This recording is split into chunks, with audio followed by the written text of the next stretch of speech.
Muhammad alihi fima nasina wanfa'na bima 'allamtana ya arhamar rahimin. Allahumma iftah 'alaina hikmataka wanshur 'alaina min khazain rahmatika ya mujibas sa'ilin.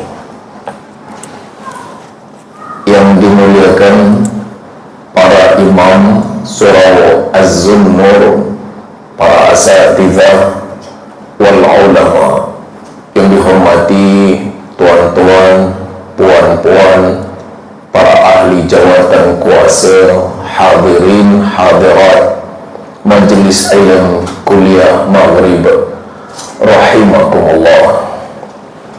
Syukur alhamdulillah kita panjatkan kepada Allah Subhanahu wa ta'ala. Dengan izinnya kita dapat berkumpul dalam majlis ilmu yang Allah Subhanahu wa ta'ala ridha. Moga umur kita ini, yang ada ini, kita dapat laksanakan dan lakukan semuanya dalam ridha Allah Subhanahu wa ta'ala. Salawat serta salam kita sanjungkan kepada Nabi besar kita, kekasih hati kita, yang sentiasa kita merindui beliau, bahkan rindu untuk dapat berkumpul dan berjumpa dengannya. Sayyidina wa habibina Muhammad sallallahu alaihi wasallam, yang dengan kasih sayang dan keikhlasan telah mengeluarkan umat daripada alam kejahilan kepada alam yang penuh hidayah Allah Subhanahu wa ta'ala. Tuan-tuan rahimakumullah, Rasulullah sallallahu alaihi wasallam adalah ahsanul khalq, sebaik-baik makhluk Allah. Habibullah, merupakan kekasih Allah Azza wa Jalla, yang sangat disayangi oleh Allah Azza wa Jalla. Sepakat para ulama, Rasulullah sallallahu alaihi wasallam adalah hamba Allah yang paling sempurna melakukan ibadah. Siapa yang paling banyak salatnya? Rasulullah sallallahu alaihi wasallam. Siapa yang paling banyak puasanya? Rasulullah sallallahu alaihi wasallam. Siapa yang paling banyak bersedekah, zakat, bermuamalah yang baik? Rasulullah sallallahu alaihi wasallam.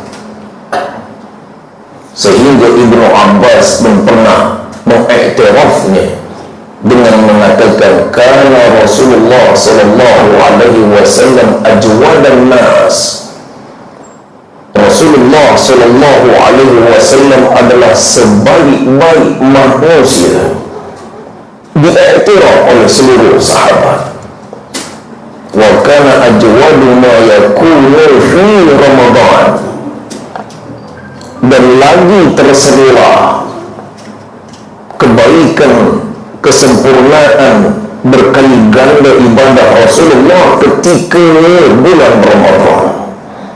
Karihil mursalah, kalau diibaratkan ibarat bulan Ramadan bagi Rasulullah, ibadahnya ibarat angin yang bertiup kencang. Sebegitulah ibadah Rasulullah sallallahu alaihi wasallam. Kita sudah dekat dengan bulan Ramadan. Mudah-mudahan Allah sampaikan jua kita kali berikutnya di bulan Ramadan. Allahumma amin. Pernah di dalam riwayat, Rasulullah sallallahu alaihi wasallam berpesan kepada sahabatnya Abu Dzar. Pesan Rasulullah kepada sahabat adalah pesan Rasulullah kepada kita juga, umatnya, umat Nabi Muhammad sallallahu alaihi wasallam. Rasulullah berpesan, menunjuk ajar, memberikan pengajaran kepada Abu Dzar berwasiat dengan menyatakan, ya Abu Dzar, wahai Abu Dzar, kata Rasulullah, as-salatu khairul mawdu'. Salat itu, ya Abu Dzar, adalah sebaik-baik syariat Allah. Dari banyak-banyak syariat Allah Azza wa Jalla, salat adalah ibadah yang paling Allah Ta'ala suka. Istakfir, pesanan Rasulullah, maka perbanyaklah engkau melakukan salat.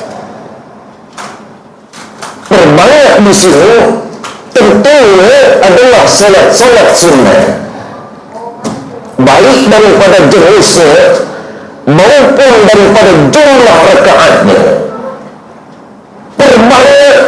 Banyak kata Rasulullah melakukan ibadah salat. Al-akhir, kalau engkau tidak mampu melakukan yang terbanyak, tapi tetap engkau berusaha melakukan yang juga, kata Rasulullah, tetaplah engkau juga berusaha melakukan yang sunnah. Sunnah artinya nafilah. Nafilah di dalam bahasa Arab maksudnya zaidah. Zaidah artinya tambahan. Tetaplah berusaha engkau melakukan ibadat yang disunnahkan oleh Allah, menambah sunnah. Al-aqil, atau kalau tidak mampu melakukan yang terbanyak pesan Rasulullah, lakukan juga walaupun sedikit. Sedikit lebih baik daripada banyak tapi terhenti dalam masa yang sekejap. Kita paling banyak baca Quran bila tadarus, ya bulan Ramadan, ya. Datang bulan Ramadan, insyaAllah boleh khatam Quran 2-3 kali, insyaAllah. Tadarus hidup, alhamdulillah, sangat kita besarkan bulan Ramadan. Begitu malamnya kita tahajud, alhamdulillah, kita pun majlis ilmu kita hadir. Begitu selesai Ramadan, khatam juga, dia tutup juga Al-Qurannya. Bila lagi buka Quran ni, nantilah kita tunggu nanti Ramadan. Kan lebih baik kalau kita melakukan ibadah sunat walaupun dia sedikit, satu misalnya, tetapi dia berketerusan, berbanding kita melakukan sunnah yang banyak. Nih, pada minggu ini insyaAllah saya menambah sunnah saya. Tahajud dia start buat, duha dia lakukan, Quran dia baca. Begitu selesai seminggu, mulai berkurang yang tadi 3 dan 2. Tinggal tahajud, tinggal duha, Quran selesai. Begitu masuk minggu berikutnya, jadi 1, berkurang lagi, tinggal duha aja. Masuk minggu berikutnya, selesai semuanya, berhenti. Kan lebih baik kita pilih 1 je, walaupun tidak ada masalah menambahnya. Kita melihat dengan menambah ibadah kita hanya misal 1 je, tahajud je, tapi setiap malam istiqomah. Karena itu pesanan Rasulullah SAW, ahabbul a'mal ilallah adwamuha, kata Rasulullah. Ibadah yang paling Allah Ta'ala suka daripada hambanya adalah adwamuha, berketerusan, istiqamah, tidak putus, tidak pernah berhenti. Wa inqalla, walaupun sedikit. Lalu tuan-tuan rahimakumullah, Abu Dzar begitu dapat pesanan daripada Rasulullah Sallallahu Alaihi Wasallam untuk memperbanyak melakukan salat. Ini sahabat tuan-tuan, kalau dapat pesanan Rasulullah berbunga-bunga hatinya. Kalau mendapat nasihat langsung daripada Rasulullah, itu akan mereka ingat. Bukan hanya ingat sami'na wa ata'na, mereka lakukan. Kita kalau mendapat pesan dari dokter, Tuan ini sudah ada mega darah tinggi ini. Pesan saya, jangan lagi ya makan daging kambing katanya. Tuan ini sudah mulai ada kencing manis nih. Pesan saya, jangan lagi minum teh tarik ya.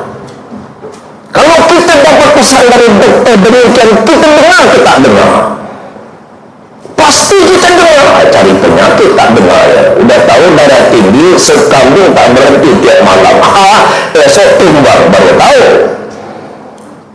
Naik kereta MRT orang lurus dia tak jelas sudah. Dah tahu kencing manis, pesan dokter jangan lagi banyak-banyak konsumsi yang apa-apa makanan yang bergula tinggi. Dia hentamnya juga teh tarik tak berhenti. Apa tak naik darah tinggi apa kencing manis itu? Kalau sudah dipotong baru tahu ya.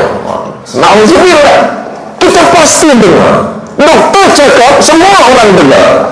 Tapi kalau ulama cakap, wah jadi nombor 11. Nanti dulu di nomor 11 ini.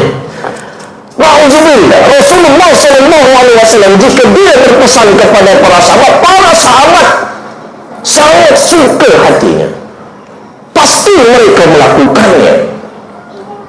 Lalu tuan-tuan rahimakumullah, Abu Dzar yang dipesan oleh Rasulullah SAW. Ya Abu Dzar, banyak-banyak melakukan sholat.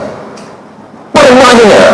Ya tentu yang diperbanyak di sini yang sunat ya. Jangan kerajinan yang fardu pun dia buat. Sehari jadi 8 kali yang fardu akmal. Yang sunat ditambah. Lalu Abu Dzar di dalam riwayat tuan-tuan, dia melakukan apa pesanan Rasulullah.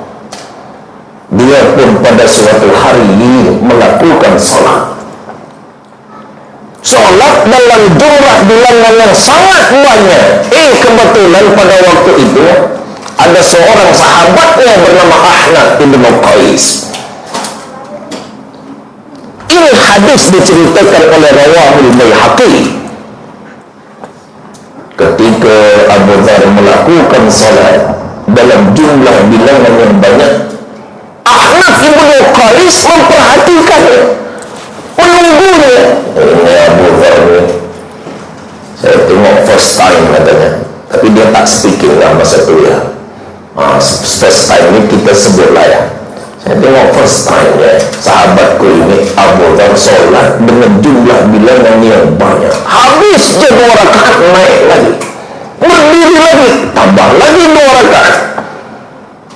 Selesainya 2 rakaat, tambah lagi 2 rakaat. Masa pun dengan masa yang cukup lama. Memang demikian tuan-tuan. Didapati daripada afwahnya ulama, perbincangan para ulama, orang dulu, orang-orang soleh, orang-orang muqarrabin ilallah, para ulama kibar, ibadahnya luar biasa. Sehari didapati di dalam berita dan riwayat, sehari orang dulu, orang-orang soleh, sholat sunat sehari boleh mencapai 100 rakaat. Ada yang lebih 200 rakaat. Sholat sunat 200 rakaat. Kita yang dengar pun dah letih. Dengarnya betul yang buat relax juga. Kita yang dengar pun 100 rakaat sholat sunat. Habis 2 ditambah, habis 2 ditambah. Abu Dzar melakukan demikian. Disebutkan di dalam hadis, "Shalla Abu Dzar adadan katsira." Abu Dzar pun sholat karena dapat pesanan dari Rasulullah. Dia pun sholat dalam jumlah bilangan yang banyak. Ahnaf ibn Qais dia tunggu nih bila selesainya. Sahabatku ini habis 2 rakaat dia berdiri lagi. Selesai 2 rakaat dia tambah lagi. Itu dalam masa yang cukup lama. Akhirnya falamma sallama. Demikian disebutkan di dalam hadis Rawahul Baihaqi. Manakala Abu Dzar selesai, dia memberi salam. Lalu Ahnaf ibn Qais pun bertanya, "Wahai Abu Dzar, sahabatku, lama aku tunggu engkau," katanya. "Bapa lama engkau sholat, ibarat katanya lama betul engkau sholat. Lalu dia pun bertanya, hal tadri in sarafta ala syaf'in amma ala witri. Yang benar, kata Ahnaf ibn Qais, engkau tahu tak, engkau salat selama ini sebanyak rakaat itu, engkau tahu tak berapa jumlah rakaat total keseluruhannya? Adakah dia dalam jumlah bilangan syafa'? Syafa' itu apa? Jumlah bilangan yang genap itu namanya syafa'. Amala witri, atau total keseluruhannya dalam jumlah bilangan witir. Witir itu apa? Ganjil. Kalau untuk sholat ini paling disayang oleh Allah, ini paling bagus. Sholat witir. Sholat witir itu sholat ganjil. Kalau untuk orang ini kurang bagus ya, itu orang ganjil. Ya, jangan sangat dekat dengan dia. Orang jalan di tepi jalan, dia jalan di tengah jalan itu udah orang ganjil. Sholat witir, kata Ahnaf ibn Qais, kau tahu tak total jumlah rakaat yang engkau sholat, total keseluruhannya dalam jumlah bilangan genap ke atau ganjil? Mendengar demikian tuan-tuan, terdiam Abu Dhar. Dia pun rupanya tak tahu dah berapa rakaat dia sholat. Allah, dia yang buat, dia pun tak tahu berapa jumlah rakaat dia dah sholat. Lalu dia pun berkata, illa akun adri wallahu yadri. Kalaupun aku tidak tahu, wahai sahabatku Ahnaf ibn Qais, aku tak tahu, tapi Allah aku yakin pasti tahu. Inni sami'tu Khalil Abul Qasim yaqul, aku dengar langsung kekasihku Abul Qasim, maksudnya Abul Qasim ya Rasulullah, sesungguhnya aku mendengar kekasihku Abul Qasim Rasulullah SAW pernah menyatakan, ma min 'abdin yasjudu lillahi sajdatan illa rafa'ahu Allahu biha darajatan wa hatta 'anhu biha khatiyatan. Rasulullah SAW aku dengar sendiri pernah berkata kepadaku, kata Abu Dhar, tiada mana-mana hamba Allah yang dia melakukan sekali je sujud, melainkan Allah Azza wa Jalla memberikan ganjaran baginya dengan mengangkatnya satu derajat setiap sekali sujud. Wa hatta anhu biha khatiyatan, dan Allah Azza wa Jalla dengan sekali sujud hamba itu, Allah membalasnya dengan menghapuskan dosanya satu dosa yang dia lakukan. Allah.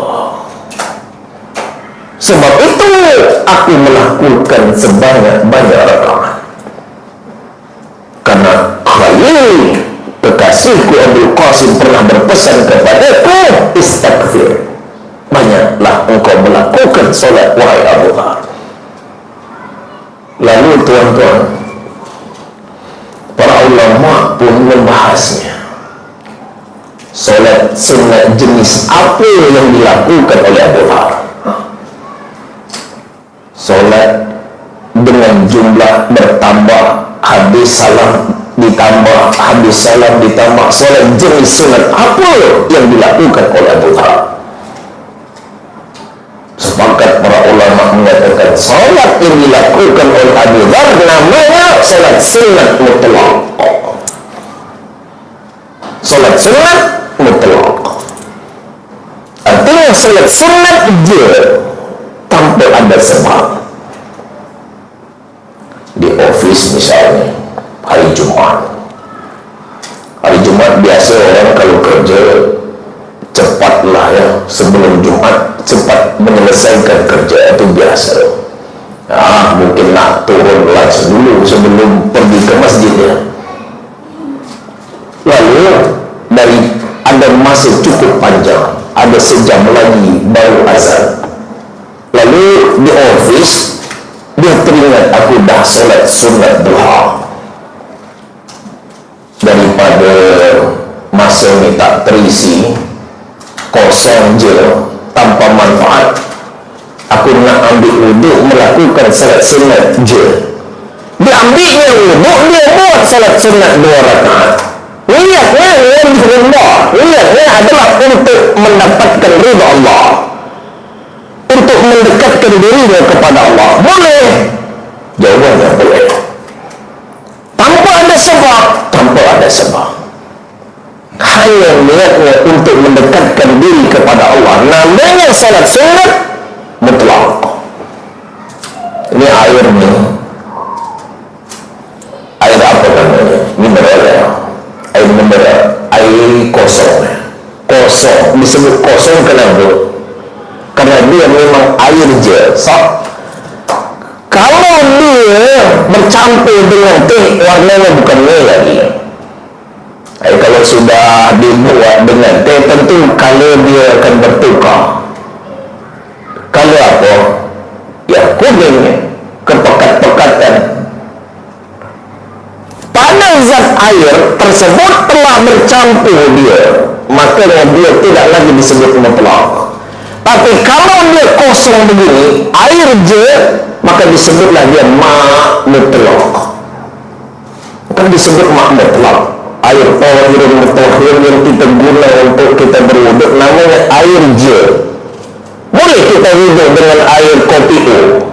Come on. Itu bukan air mutlak. Ya sudah jadi tidak lagi dia menyucikan. Tidak lagi kita boleh menggunakannya untuk ibadah, untuk mengangkat hadas di sana. Tapi kalau dia air je, namanya ma' mutlak. Sama dengan solat sunat. Solat sunat disebutlah solat sunat mutlak. Solat sunat je. Dia tidak dilakukan disebabkan sesuatu. Kalau tuan-tuan masuk ke surau ataupun ke masjid, ya sudah wudhu, begitu baru je masuk masjid, ada solat sunat yang disyariatkan. Namanya solat sunat tahiyatul masjid. Salat sunat tahiyatul masjid kenapa dilakukan? Kerana kita baru je masuk masjid. Disebabkan kita baru je masuk masjid, lalu kita melakukan salat sunat tahiyatul masjid, maka salat sunat tahiyatul masjid adalah salat sunat disabab, yaitu salat sunat yang dia dilakukan karena sebab. Salat sunat yang dilakukan oleh Abu Dhar namanya salat sunat mutlak. Salat sunat terbahagi kepada dua. Satu, salat sunat mutlak, yakni salat sunat je. Kita ambil wudu, kita ingin salat 2 rakaat liwajhillah, liridallah, untuk mendapatkan ridha Allah. Ya semua salat memang demikian, tapi tanpa sebab, namanya salat sunat mutlak. Ada salat sunat lagi yang namanya muqayyad. Muqayyad artinya dia mempunyai kaitan dengan lainnya. Kalau kita salat wajib fardu, lalu kita melakukan selepas salat fardu maghrib, namanya salat sunat rawatib. Kenapa kita lakukan rawatib? Karena dia berkaitan dengan fardu. Maka ini disebut dengan salat sunat muqayyad, yaitu salat sunat yang ada kaitan dengan sesuatu. Dia bukan disebut salat sunat mutlak. Kalau kita baru je tawaf, tuan-tuan, kalau pergi umrah, pergi haji, pasti tawaf. Jangan pula kata, oh, saya dah 5 kali haji, tapi tak pernah saya rasa saya tawaf. Come on. Itu kemana perginya? Ke Jeddah kamu? Pasti tawaf. Kalau tawaf, selepas tawaf ada salat sunat tawaf. Salat sunat tawaf dilakukan selepas tawaf, maka disebutlah salat sunat tawaf namanya salat sunat muqayyad li sababin. Salat sunat yang dia dikaitkan karena ada sebab. Sebab tawaf baru salat sunat. Persoalan yang ditimbulkan, bolehkah salat sunat mutlak dilakukan di semua waktu dalam sehari? Ternyata tidak. Salat sunat mutlak tidak boleh dilakukan pada 5 waktu yang dimakruhkan. Rupanya ada waktu-waktu yang kita dilarang oleh Allah melakukan salat. Itu hak Allah. Namanya 5 waktu makruh melakukan salat sunat, ya. Jangan pula bila-bila yang fardu dimakruhkan, ya. Cantik juga yang boleh diskon kata dia. Kamu oleh salat fardu tidak ada kaitan dengan waktu-waktu makruh. 5 waktu makruh melakukan salat. Pertama, selepas melakukan salat fardu subuh. Selepas melakukan salat subuh, kita dilarang melakukan salat sunat. Itu maka kalau kita salat jemaah di surau Az-Zunur ni, selepas imam salat dengan kita jemaah salat subuh, lalu kita bersama zikir dan doa. Pernah tuan-tuan tengok ada orang yang melakukan rawatib selepas subuh? Tak pernah.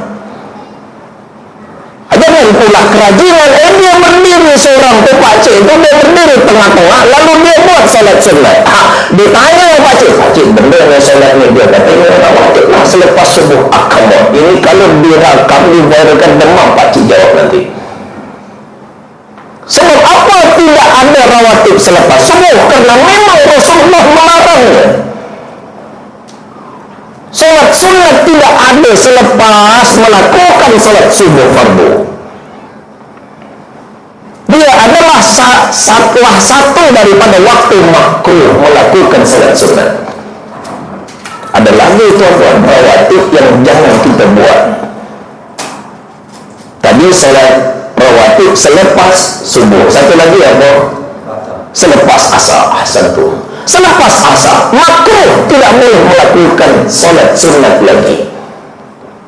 Yang lain boleh, cuma kedudukannya ada yang sunat muakkadah. Rawatib itu dia peringkatnya sunnah muakkadah seperti selepas maghrib.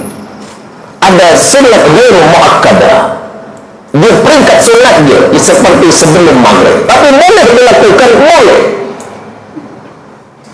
Cuma 2 je kena ingat. Salat sunat rawatib jangan buat selepas salat subuh. Yang kedua selepas salat asar. Kedua ini adalah waktu makruh. Baik, apalagi yang ketiga waktu makruh melakukan salat sunat? Ketika berlakunya tenggelam matahari. Tenggelam matahari berarti waktu berlakunya matahari tenggelam berarti sudah betul-betul kena waktu maghrib. Lebih kurang 1 derajat. 1 derajat ini 4 minit menurut ilmu falak. Lebih kurang 4 minit, 6 menit itu berlakulah matahari sedang tenggelam. Begitu tenggelam dia daripada ufuk, masuk waktu maghrib. Ketika ini dia adalah waktu makruh melakukan salat sunat. Tidak ada kita lakukan salat sunat. Itu adalah waktu makruh ketiga. Waktu makruh yang berikutnya yang keempat, ketika sedang zawal, istiwa, matahari berada tepat di atas kepala kita. adalah 90 derajat. Turunnya matahari, dia tergelincir, tergelincir 1 derajat, berarti 91 derajat. 1 derajat tadi berapa menit? 4 menit ini, katalah 6 menit, itu adalah waktu makro yang berikutnya, yang keempat, makro. Istiwa, matahari berada di atas kepala. Turun dia 1 zawal, zawalnya begitu turun 1 derajat, masuk waktu azan zuhur 91 derajat. Itu waktu makro yang keempat. Waktu makro yang kelima. Begitu habis waktu subuh, bila waktu habis waktu subuh. Kalau tuan-tuan perhatikan skrin layar kaca yang tertulis waktu sholat, ada berapa tertulis di depan, yang di dinding di atas tuh? 6. Dia tulis kadang-kadang di sebahagian dibuatnya 7, yaitu imsak. Imsak digunakan ketika bulan Ramadan, berarti tinggal 6. Itu adalah waktu solat fardu.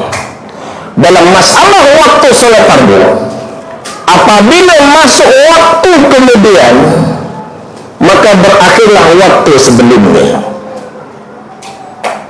Apabila masuk waktu fardu yang kemudian, itu berarti berakhirlah waktu sebelumnya. Masuk waktu asar, berarti berakhirlah waktu zuhur. Masuk waktu maghrib, azan, Allahu Akbar, azan, tanda masuk waktu, maka berakhirlah waktu sebelumnya asar. Kita tadi baru sholat apa tuan-tuan? Jangan pula kata sholat subuh ya.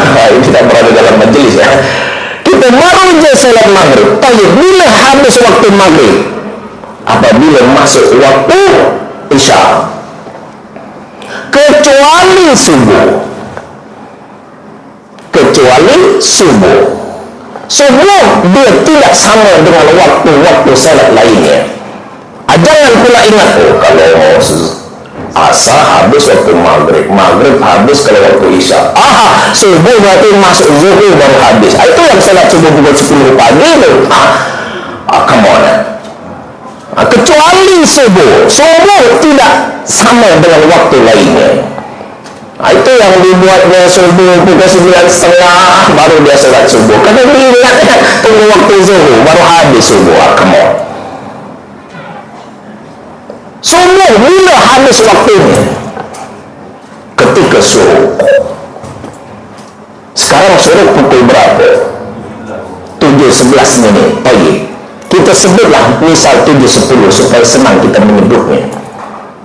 Begitu habis 7:10 waktu suruh, habis waktu subuh, 5 derajat matahari mulai naik. 5 derajat dia naik, maka masuklah waktu duha. 1 derajat berapa menit tadi? 4. Poin 5 derajat darab 4, total berapa? Ustaz Ali ini suruh matematik malam-malam ni. Belum minum ni tadi. 5 derajat naik matahari di waktu mulai suruh tadi, darab 4 menit berapa menit totalnya? 20 menit. 20 menit ini sehinggalah masuk waktu duha, itu adalah waktu makruh. Tidak dibenarkan kita melakukan salat sunat. Kita ulangi, 5 waktu makruh. 1, selepas salat subuh sehinggalah suruh. 2, selepas salat asar sehinggalah masuk ghurub, waktu maghrib. Yang ketiga, ketika berlakunya tenggelam matahari, yakni lebih kurang 4-6 menit nak masuk waktu azan maghrib. Empat, ketika sudah nak masuk waktu zawal, iaitu nak masuk waktu zuhur, dalam 4 minit, 6, 7 minit lebih kurang, makruh. 5, 20 menit selepas habis waktu subuh, sehinggalah masuk waktu duha. 5 waktu ini adalah waktu-waktu makruh melakukan solat sunnah. Solat sunat ya, jangan pula kita cari bila pula waktu makruh solat fardu. Come on ya, itu tidak pada, itu berarti nak diskaun apa ya. Solat fardu sudah ditentukan time-nya, itu mustahil. Ini tidak ada kena mengena dengan waktu makruh. Waktu makruh ini hanya untuk solat sunat je. Tayyib. Sekarang solat jenis apa yang dimakruhkan melakukan pada 5 waktu ini? Solat sunat jenis apa? Yang dimakruhkan melakukan solat sunat pada 5 waktu ini, pertama, solat sunat mutlak. Solat sunat mutlak makruh kita lakukan pada 5 waktu ini. Lagi, solat sunat sababul lahiq.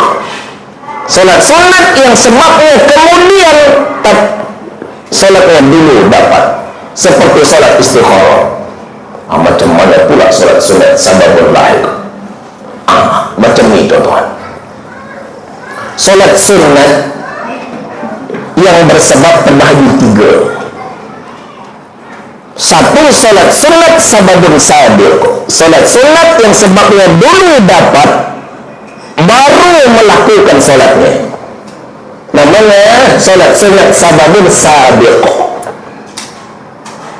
Masuk kita ke masjid, ke surau, ada solat sunat yang disyariatkan, namanya solat sunat tahiyatul masjid. Kita buat tahiyatul masjid disebabkan kita baru masuk masjid. Sebab dulu dapat ke solat dulu dapat? Ya tentu sebab dulu dapat, yakni masuk masjid dulu, baru kita solat tahiyatul masjid. Itu namanya sabab dulu dapat, baru solatnya dibuat. Jangan pula kita pergi solat Jumat ke masjid negara, kita nak parking, kita susah. Di tepi jalan jauh tu, keluar pakcik tu dia buat solat sunat. Ditanya, pakcik solat benda ni tepi jalan ni, masuk masjid belum lagi? Ini solat tahiyatul masjid lah. Akamoda. Tak pernah terjadi ya. Masuk masjid dulu, sebabnya dapat dulu, baru buat solat tahiyatul masjid. Maka solat tahiyatul masjid adalah solat sunat sababun sabiq. Tawaf kita, kemudian kita solat sunat tawaf. Tawaf dulu ke solat dulu? Ya tawaf dulu. Tawaf itu namanya sebab. Sebab tawaf kita buat solat, namanya solat sunat sababun sabiq. Yang kedua, solat sunat sababun muqarin. Solat sunat yang sebab dengan solatnya bersamaan waktunya. Solat gerhana matahari misal, kita buat solat gerhana matahari ketika sedang berlakunya sebab gerhana, maka disebutlah solat sunat gerhana matahari adalah solat sunat sababun muqarin, yang solat dan sebab dia bersamaan berlakunya. Apa pernah orang ini solat benda ni, solat gerhana matahari, bila pula gerhana matahari ni? Bulan lepas lah. Bulan lepas gerhana, solat sekarang gerhana matahari, tak pernah terjadi ya. Gerhana berlaku, dilakukan solat, maka solat sunat gerhana matahari disebutlah solat sunat sababul muqarin. Untuk yang dua ini, yaitu solat sunat sababun sabiq, yaitu sebab dulu baru solat, seperti tahiyatul masjid, seperti solat sunat tawaf, dan solat sunat sababun muqarin, solat sunat yang sebabnya bersamaan dengan solatnya, seperti gerhana matahari, gerhana bulan. Untuk kedua jenis solat sunat ini tidak makruh melakukan melakukannya pada waktu-waktu makruh. Tidak makruh. Yang makruh yang mana? Yaitu salat sunat mutlak satu, yang kedua salat sunat sababul lahik. Salat sunat sababul lahik seperti salat sunat kalau orang nak pilih jodoh, ada dua calonnya, dia kena buat salat apa teman? Istikharah. Doa istikharah itu di akhir salat. Itu berarti dapat salat dulu baru sebabnya. Kecuali lah kalau dia memang nak kawini dua-dua, tak payahlah buat salat istikharah ya. Dua-dua dia nak kawini, misal nih dia banyak duitnya, buat apa aku buat istikharah? Duitku banyak, aku jutawan, aku nak kawinkan dua-dua. Sudah, kalas lah. Maka salat sunat istikharah adalah salat sunat sababul lahik. Dah masuk kisah ya. Apa ya? Kita ringkaskan. Yang dimakruhkan adalah apa? Kita selesaikan dalam masa sekejap. Yang dimakruhkan adalah salat sunat sababun, salat sunat mutlak dan salat sunat sababun lahik. Yang tidak makruh adalah salat sunat sababun sabiq dan salat sunat sababun muqarrin. Saya rasa itu cukuplah kita sampaikan di situ. Mudah-mudahan bermanfaat, dapatlah kita melakukan sebagaimana diajarkan oleh Rasulullah SAW. Auzubillahi minasyaitonirrajim. Bismillahirrahmanirrahim. Alhamdulillahirabbil alamin wassalatu wassalamu ala asyrafil anbiya'i wal mursalin wa ala alihi wa ashabihi ajma'in. Allahumma ighfir lana dhunubana wa liwalidina warhamhum kama rabbawna shighara. Allahumma ja'al hadha jam'ana jam'an marhuma wa tafarruqana min ba'dihi tafarruqan ma'suma. Rabbana atina fid dunya hasanah wa fil akhirati hasanah wa qina adzaban nar. Wa sallallahu wasallam ala sayyidina Muhammad wa ala alihi wa sahbihi wasallam. Alhamdulillahirabbil alamin. Terima kasih atas perhatian. Mohon